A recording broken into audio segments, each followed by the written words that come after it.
మనం స్కూల్లో ఉన్నప్పుడు ఊర్లలో అంతా రెగ్యులర్‌గా కరెంట్ ఉండకపోతుండే. అయితే వాళ్ళు ఫ్రిడ్జ్‌లు ఉండకపోతుండే అప్పుడు అందరి ఇంట్ల. అప్పుడు వాళ్ళు జంతా ఫ్రిడ్జ్ తయారు చేసుకుంటుండే. జంతా ఫ్రిడ్జ్ అంటే ఏందంటే, ఇప్పుడు మీరు కూరగాయలు ఫ్రెష్‌గా తెచ్చుకున్నారు. ఇప్పుడు ఫ్రిడ్జ్‌లో పెడితే వారం రోజులు ఉంటాయి గదా! ఈ జంతా ఫ్రిడ్జ్‌లో పెడితే 3 రోజులు ఉంటాయి. అండ్ ఇంకా ఫ్రెష్ ఉంటాయి. అంటే ఫ్రిడ్జ్‌లో పెడితే ఎంత ఫ్రెష్ ఉంటాయి? దానికన్నా ఎక్కువ ఫ్రెష్ ఈ జంతా ఫ్రిడ్జ్‌లో ఉంటాయి. ఏం లేదు. మీరు వాటర్ తాగడానికి కుండ పెట్టుకుంటారు గదా ఇంట్లో. 2 కుండలు తెచ్చుకోండి. ఒకటి వాటర్ కోసం, ఒకటి జంతా ఫ్రిడ్జ్ కోసం. ఏం చేయాలి? Muslin cloth. ఈ పదం వినడానికి ఎంత బావుంది. పాష్‌గా ఉంది గదా పదం. ఏం లేదు. మన వరంగల్ దస్తీలుంటాయి గదా! వరంగల్ హ్యాండ్ కర్చీఫ్‌లుంటాయి గదా! అవి ఒక 4 తెచ్చుకోండి. పెద్దగుంటాయి సైజ్‌లో. టోటల్ కాటన్ తోటి తయారు చేసినవి ఉంటాయి.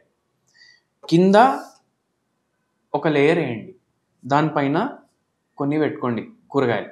మళ్ళీ ఆ కూరగాయల పైన ఒక లేయర్ ఎయండి. దాని పైన వేరే కూరగాయలు పెట్టుకోండి. ఇదే జనతా ఫ్రిడ్జ్. ఇది ఫ్రెష్ ఉంటది. ఆ వాతావరణం గూడా న్యాచురల్ వాతావరణం ఉంటది. అట్లా ప్రిజర్వ్ చేయండి. ఈజీగా ఎఫెక్ట్ గూడా అవ్వదు ఆ ఫుడ్‌కి. ఫుడ్ పాయిజనింగ్ గూడా ఈజీగా అవ్వదు. 3 రోజులు అట్లా మీరు ఫ్రెష్‌గా పెట్టుకోవచ్చు. దాని తర్వాత అవి తీసేయండి. ఇంకా వాడకండి. ఫ్రిడ్జ్‌లో మీరు కూరగాయలు స్టోర్ ఎక్కువ చేయకండి. వండింది ఎక్కువ పెట్టకండి. హెల్తీ ఉంటారు.